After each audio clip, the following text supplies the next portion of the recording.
Hello বন্ধুরা, আসসালামু আলাইকুম। আপনারা সবাই কেমন আছেন? ইনশাল্লাহ আমি অনেক ভালো আছি। এই তো আমাদের এখন রাত্রের ভিউ এটা। আমরা এক রাত হয়েছে এখানে আছি আর কি।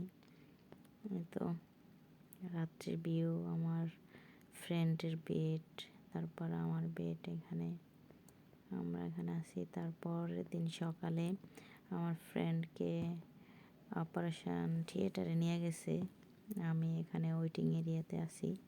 তো এই তো বসে আছি আর এখানে সাইডে সকালের ভিউটা আমি দেখতেছিলাম, তো অনেক ভালোই লাগতেছে। এই তো তারপর আমার ফ্রেন্ডের অপারেশন হয়ে গেছে, আমাদেরকে রুমেই করছে দিছে, এখানে খাবার দিছে আমার ফ্রেন্ডকে, আমাকে। তো আমার ফ্রেন্ডের জন্য সবাই দোয়া করবেন।